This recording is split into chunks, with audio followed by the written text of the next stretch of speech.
আসসালামু আলাইকুম। সংবাদে আপনাদের সবাইকে স্বাগত জানাচ্ছি। আমি ফিরোজ তোহা। শুরুতেই আরবে কেবলস সংবাদ শিরোনাম।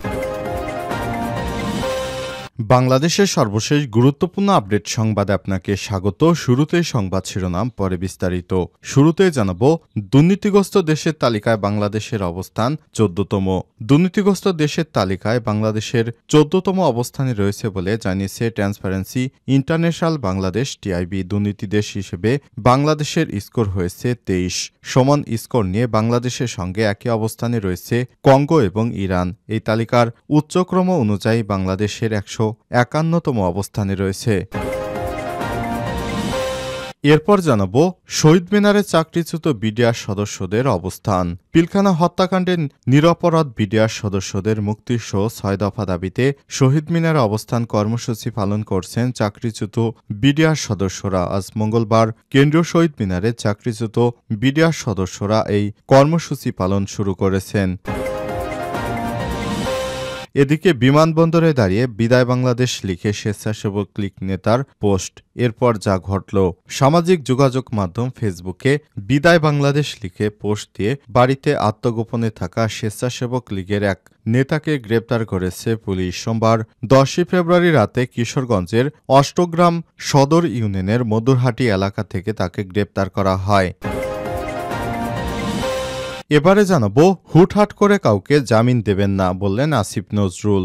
বিচার বিবেচনা ছাড়া হুটহাট করে কাউকে জামিন দেবেন না বলে মন্তব্য করেছেন আইন উপদেষ্টা আসিফ নজরুল। তিনি বলেছেন, মামলার এজেহার সুন্দর করে লেখেন, তথ্য নিন। চ্যালেঞ্জিং পরিস্থিতির মধ্য দিয়ে যাচ্ছি। 15 বছর ধরে অরাজকতা, গুম খুন হয়েছে। প্রতিটি হত্যার বিচার হতে হবে, এই বার্তা দিতে হবে। এদিকে সুস্থ ডেমোক্রেটিক ট্রানজিশনে দেশবাসীর সহযোগিতা প্রত্যাশা করি বললেন আসিফ মাহমুদ। অন্তর্বর্তীকালীন সরকার একটি সুস্থ ডেমোক্রেট ট্রানজিশনের দায়িত্ব নিয়েছে, তাই সুস্থভাবে ক্ষমতা হস্তান্তরে দেশবাসীকে সহযোগিতা করার আহ্বান জানান যুব ও ক্রীড়া উপদেষ্টা আসিফ মাহমুদ সজীব ভূঁইয়া। এবং সর্বশেষ জানাবো, পদ্মাচরে যুবককে গুলি করে হত্যা।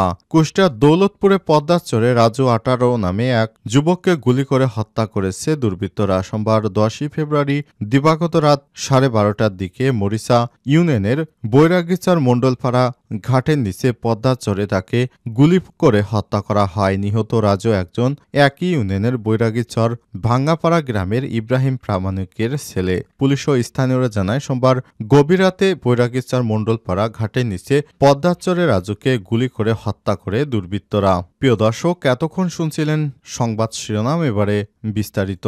তবে তার আগে বন্ধুরা, অনুরোধ থাকবে সংবাদটিতে একটি লাইক দিন। এই চ্যানেল আপনি নতুন হয়ে থাকলে আমাদের সংবাদটি দেখতে দেখতে চ্যানেলটি সাবস্ক্রাইব করে রাখুন। কমেন্ট করে বন্ধুরা আপনার মূল্যবান মতামত জানিয়ে দিন আপনি বিশ্বের কোন দেশ থেকে বা বাংলাদেশের কোন স্থান থেকে আমাদের এই সংবাদটি দেখছেন এবং শুনছেন। এবারে বিস্তারিত। দুর্নীতিগ্রস্ত দেশের তালিকায় বাংলাদেশের অবস্থান 14তম। দুর্নীতিগ্রস্ত দেশের তালিকায় বাংলাদেশ 14তম অবস্থানে রয়েছে বলে জানিয়েছে ট্রান্সপারেন্সি ইন্টারন্যাশনাল বাংলাদেশ টিআইবি। দুর্নীতিগ্রস্ত দেশ হিসেবে বাংলাদেশের স্কোর হয়েছে 23। সমান স্কোর নিয়ে বাংলাদেশের সঙ্গে একই অবস্থানে রয়েছে কঙ্গো এবং ইরান। এই তালিকার উচ্চক্রম অনুযায়ী বাংলাদেশ 151তম অবস্থানে রয়েছে। মঙ্গলবার 11 ফেব্রুয়ারি রাজধানীর মাইডার্স সেন্টারে দুর্নীতিধারা সূচক 2024 প্রকাশ উপলক্ষে আয়োজিত সংবাদ সম্মেলনে এই তথ্য জানান টিআইবির নির্বাহী পরিচালক ড ইফতেখারুজ্জামান। তিনি বলেছেন, পিবিআই 2024 অনুযায়ী বাংলাদেশ স্কোর 23, যা বিগত 13 বছরের মধ্যে সর্বনিম্ন। এবছর স্কোর বিবেচনায় উচ্চক্রম অনুসারে 2 ধাপ অবনতি হয়েছে। বাংলাদেশের অবস্থান 180টি দেশের মধ্যে 151তম। নিম্নক্রম অনুসারে 14তম। একই স্কোর নিয়ে তালিকার উচ্চক্রম অনুযায়ী বাংলাদেশের সঙ্গে যৌথভাবে 151তম অবস্থানে রয়েছে কঙ্গো এবং ইরান।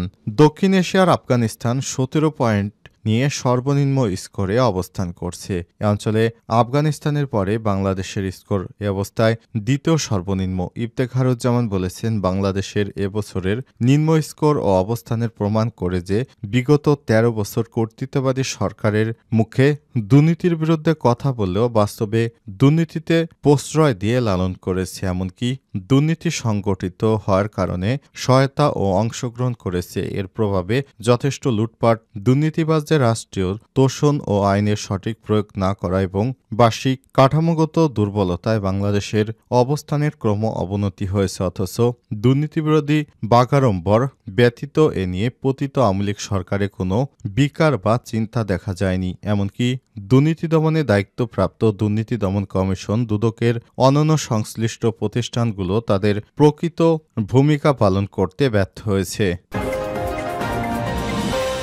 শহীদ মিনারে চাকরিচ্যুত বিডিআর সদস্যদের অবস্থান। পিলখানা হত্যাকাণ্ডে নিরপরাধ বিডিআর সদস্যদের মুক্তিসহ ৬ দফা দাবিতে শনিবার শহীদ মিনারে অবস্থান কর্মসূচি পালন করছে চাকরিচ্যুত বিডিআর সদস্যরা। মঙ্গলবার ১১ ফেব্রুয়ারি সকাল থেকে কেন্দ্রীয় শহীদ মিনারে চাকরিচ্যুত বিডিআর সদস্য ও তার পরিবারের সদস্যরা অবস্থান করছেন। বিডিআর কল্যাণ পরিষদ এই কর্মসূচির আয়োজন করেছে। সংগঠনটির সভাপতি ফজলুল আলম বলেছেন, পিলখানা হত্যাকাণ্ডে প্রহসনমূলক মামলা, নিরপরাধ জেলবন্দীদের মুক্তি দিতে হবে। অন্যায়ভাবে যাদের চাকরিচ্যুত করা হয়েছে তাদেরকে সরকারি সব ধরনের ক্ষতিপূরণ সহ ৬ দফা অবিলম্বে বাস্তবায়ন করতে হবে। সেজন্য ১১, ১২, ১৩ ফেব্রুয়ারি পর্যন্ত আমরা লাগাতার শহীদ মিনারে অবস্থান করব। এর মধ্যে সুখবর না এলে আরও কঠোর কর্মসূচি ঘোষণার হুঁশিয়ারি দিয়েছেন তারা। পিলখানার ভেতরে ও বাইরে ১৮টি বিশেষ আদালত ও অধিনায়ক সামারি কোর্ট গঠন করে যেসব বিডিআর সদস্যকে চাকরিচ্যুত করা হয়েছে তাদের চাকরিতে পুনর্বহাল করতে হবে। একই সঙ্গে তাদের ক্ষতিপূরণ ও রাষ্ট্রীয় সুযোগ সুবিধা নিশ্চিত করতে হবে। ২.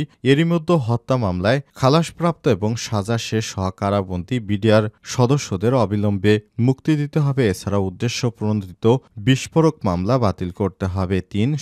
গঠিত কমিশন স্বাধীন ও নিরপেক্ষভাবে কাজ করার জন্য প্রজ্ঞাপনে উল্লেখিত ব্যতীত শব্দ এবং কার্যপরিধি ২ এর উমনং ধারা বাদ দিতে হবে। ৪. পিলখানা শহীদ ৫৭ জন সেনা কর্মকর্তা, ১০ জন বিডিআর সহ সর্বমোট ৭৪ জন হত্যাকারীর বিচার নিশ্চিত করতে হবে। ৫. স্বাধীনতা সার্বভৌমত্বের গৌরবোজ্জ্বল ইতিহাস ধারণকারী বিডিআর এর নাম ফিরিয়ে আনতে হবে। ৬. পিলখানা হত্যাকাণ্ডে সব শহীদদের স্মরণে জাতীয় দিবস ঘোষণা করতে হবে। একই সঙ্গে শহীদদের পরিবারের নিরাপত্তা নিশ্চিত করতে হবে। বিমানবন্দরে দাঁড়িয়ে বিদায় বাংলাদেশ লিখে স্বেচ্ছাসেবক লীগ নেতার পোস্ট। এরপর যা জানা গেল, সামাজিক যোগাযোগ মাধ্যমে ফেসবুকে বিদায় বাংলাদেশ লিখে পোস্ট দিয়ে বাড়িতে আত্মগোপনে থাকা স্বেচ্ছাসেবক লীগের এক নেতাকে পুলিশ গ্রেপ্তার করেছে। সোমবার ১০ ফেব্রুয়ারি রাতে কিশোরগঞ্জের অষ্টগ্রাম সদর ইউনিয়নের মধুরহাটি এলাকা থেকে তাকে গ্রেপ্তার করা হয়। গ্রেপ্তারকৃত ব্যক্তির নাম রাজীব আহমেদ হেলু। তিনি অষ্টগ্রাম উপজেলা স্বেচ্ছাসেবক লীগের সভাপতি, অষ্টগ্রাম বণিক সমিতি সভাপতি। জানা গেছে, রাজীব আহমেদ হেলু ৫ই আগস্ট পরবর্তী সময়ে অষ্টগ্রাম থানায় নাশকতা সহ ৩টি মামলার আসামি। এসব মামলা হওয়ার পর তিনি পলাতক ছিলেন। গত ৩১ জানুয়ারি হজরত শাহজালাল আন্তর্জাতিক বিমানবন্দরের সামনে থেকে তোলা একটি ছবি তার ব্যক্তিগত আইডিতে পোস্ট করে লেখেন, এ সময়ের কারণেই সবাইকে বলতে পারি নাই বিদায় বাংলাদেশ। এরপর ফেসবুকে এমন পোস্টের মাধ্যমে আইনশৃঙ্খলা রক্ষাকারী বাহিনীকে বিভ্রান্ত করে তার বাড়িতেই আত্মগোপনে ছিলেন এই স্বেচ্ছাসেবক লীগ নেতা। পুলিশ গোপন সংবাদের ভিত্তিতে তার বাড়িতে অভিযান চালিয়ে গ্রেপ্তার করেছে। হুটহাট করে কাউকে জামিন দেবেন না আসিফ নজরুল।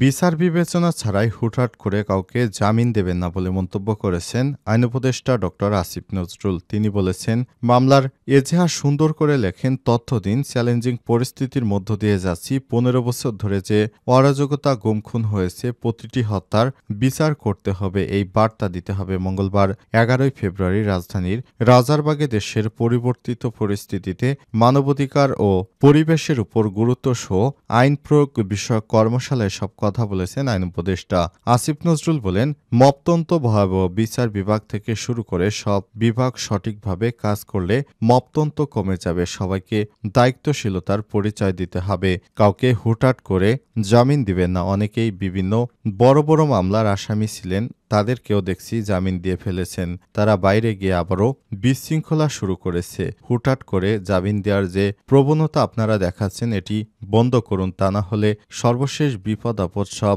দেশের জনগণের ঘাড়েই বর্তায়। সুতরাং এই অপরাধীদের কোনোভাবেই জামিন দেবেন না।